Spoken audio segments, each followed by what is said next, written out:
Now, the First and Second World Wars had a huge impact on the social makeup of Britain. One of the biggest changes involved women being flung into workplaces they would never have dreamed of entering in peacetime.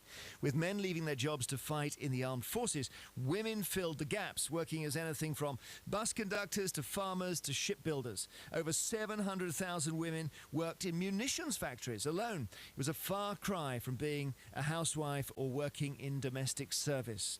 Here is how Pathé News reported on the influx of women in the factories in 1941. At government training centres all over the country, women are being taught how to handle the machines which are turning out our armaments and munitions of war. More and more women are releasing men for the fighting services. And when it comes to welding, the girls prove that they can handle a blowtorch as easily as a cigarette lighter.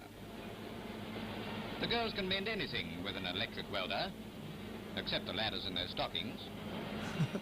Love the tone. It could also be dangerous work, though, especially if you were on the production line of a munitions factory building missiles and bombs and all that.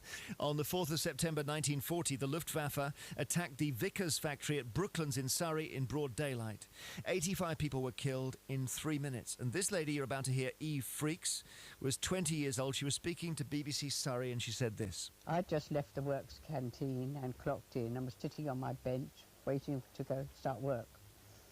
And I realised that with all the electricity was arcing across the shop floor and the air guns were making a noise and there was noise and screams everywhere. And I knew I'd got to get out of there. So I just ran to the top of the stairs and waited my turn and thought to myself, I wonder what it's going to be like up there, because I thought I was going to die. As I got halfway down the stairs, there was somebody laying flat who was obviously coming up the stairs. He was blocking the stairway, but we managed to get round him and get out. And when we got out, we had to cross the road to get to the shelters, which were in St George's Hills opposite, very safe. And we had to run across a meadow, and I could hear the planes diving down and the rat-tat-tat of a machine gun. And somebody got hold of me who I never knew and flung me down on the grass and laid down beside me. But I got to get to those shelters, so I just got up and ran for my life to the shelter. When I got in the shelter, I knew I was safe. Eve Freaks there, remembering the Luftwaffe bombing raid on the Vickers factory in Surrey. Maybe you did a similar job to Eve. Were you suddenly thrust into a traditionally male-dominated industry during the war? Did you go from being a housewife to being a riveter? We'd love to hear your story. Call us 0500 288 291.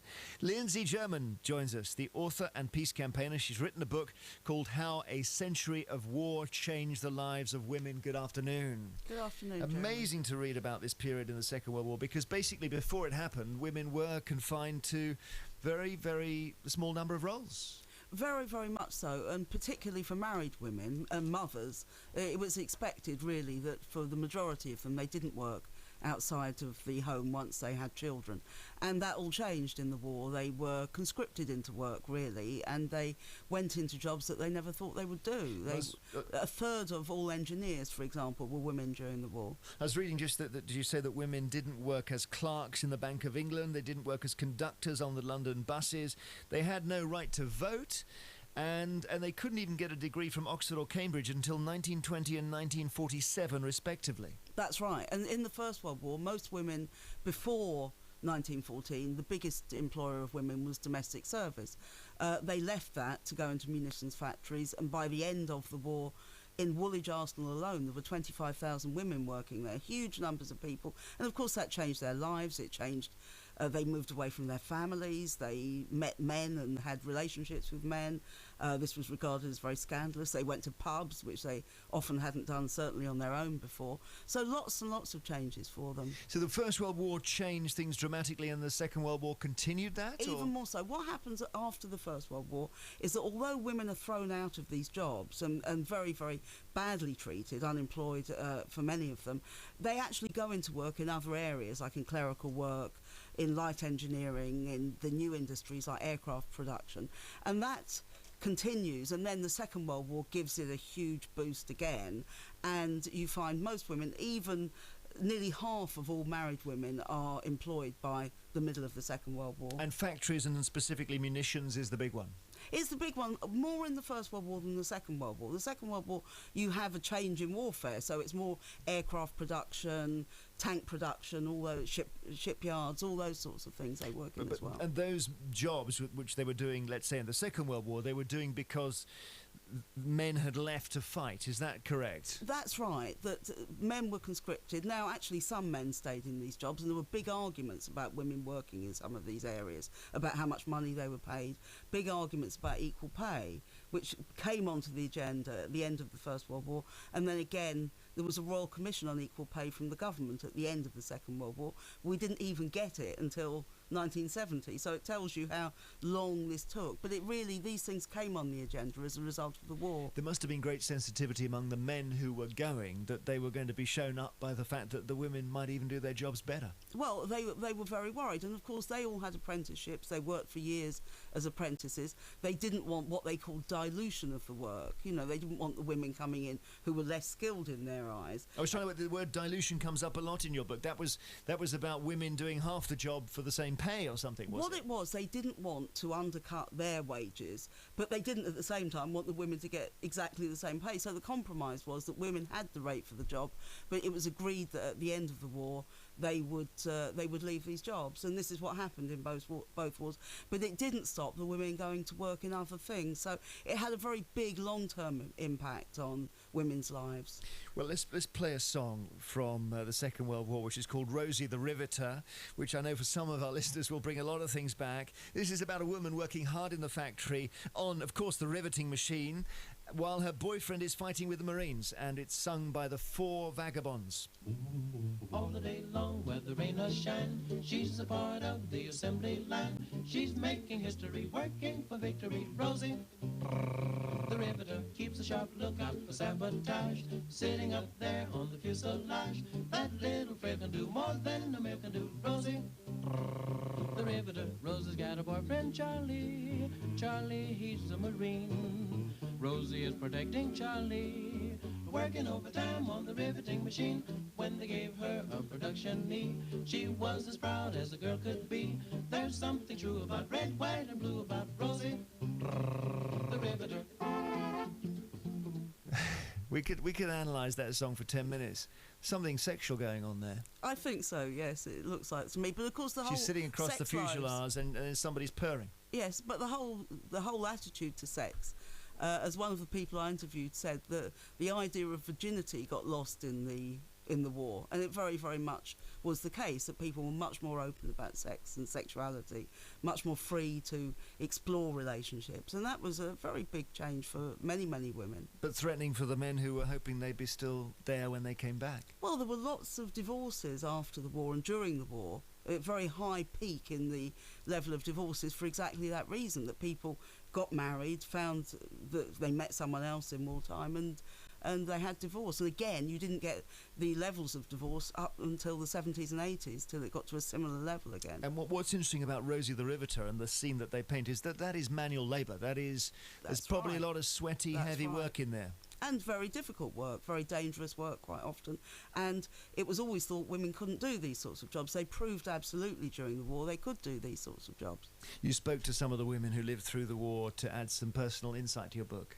That's right. I spoke to two in particular who are both now 90. One worked in the ambulance service in the East End of London, and she was in the Friends ambulance, which was the Quakers, who were people who didn't support the war but who felt they wanted to make some contribution to the war effort. And she had incredible stories to tell about the way that the shelters operated, the danger that people were in. That one night there was an air raid, and she found that the streets were covered with foam, and it was beer because they'd hit a brewery.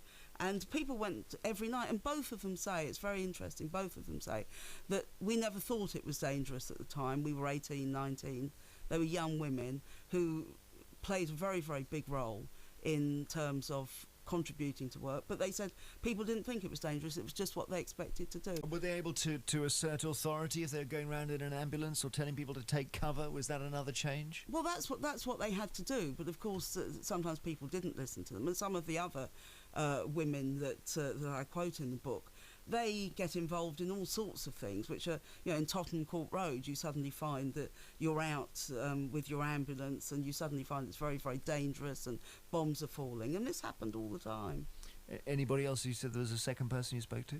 The other one I spoke to was a woman called Billy Figg, who was a friend of my mother, although during the war, although I didn't know her until recently, and she worked working on shipping codes at Australia House in the Aldwych, and she was there when they had the bomb on Ad Astra House on the Air Force building opposite, and she said the next day you just get on the train and come into work and carry on as normal, and you say, isn't it terrible this has happened? And then later she worked in a magazine, and they sent in the fashion department, and they sent an office junior out to buy some fabric at Farringdon Market, and there was a direct hit by a V2, this is near the end of the war, on Farringdon Market, and this young girl was killed. And it's amazing talking to people, because they talk about it in such a sad way, but such a matter-of-fact way as well, because everybody lost people that they knew and people they were close to. And I was interested reading, I think it was the lady you refer to, saying that we weren't scared then, and now living in 2013, I'm afraid to say, aged 80-something or 90, as you say. That's right. You feel the fear now. And it's much less frightening than it should be. Yes, no, she says exactly that, and I suppose that's part of ageing, but it's also that people find remarkable reserves of courage in these situations. So we're talking about women in wartime, particularly the Second World War, working in munitions factories, working in manual labour, taking the place of the men who did those jobs, who are, of course, off fighting. The book is called How a Century of War Changed the Lives of Women. We're with Lindsey German. Stay with us, Lindsey. Call us if we're talking about you.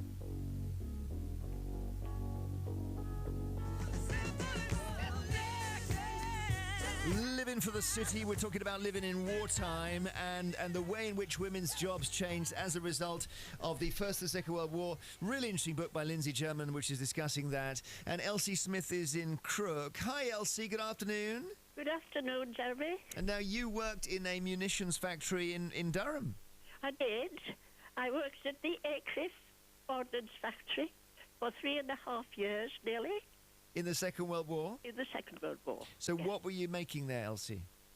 Well, they did most things. There were 8 groups. Each group did something different. The group I was on, they filled 3-inch mortars that fitted onto 25-pound shells. Goodness, so you were packing explosives, were you? I was an examiner. Each job that was done had to be examined to make sure that it was exact. I'm thinking this wouldn't have been the safest work. Well, no. I mean, there was an explosion on Group 8. One of the shops blew up. There were 8 people killed that night, and a lot of people injured. They had a lot of the finished munitions there, ready to go out. And what were your munitions used for? Were they fired, or were they dropped from aircraft, or what, Elsie? They did everything. The ones the fuses we did, as I say, they went on to 25-pound shells. Then they did ones that were fired from aeroplanes. Everything. And you were known as the CIA?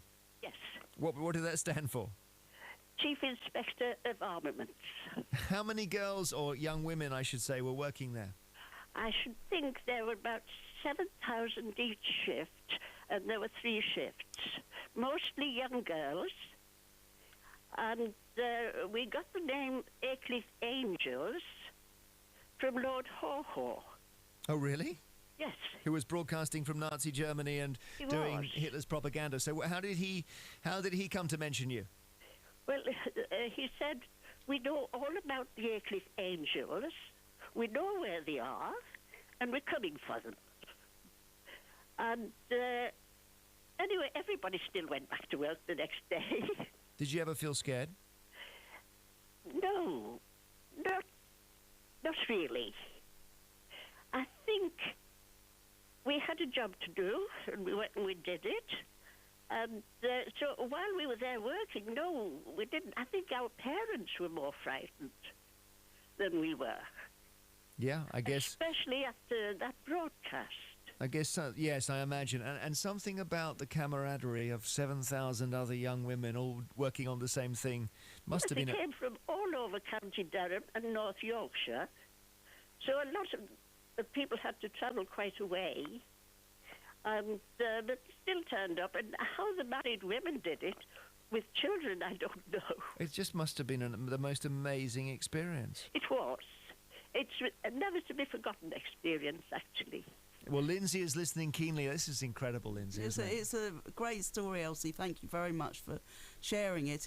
And the point about the married women, of course, they had, as you will know, they had to do the shopping and feed their children and everything. I mean, as you say, how on earth they did it, I just don't know.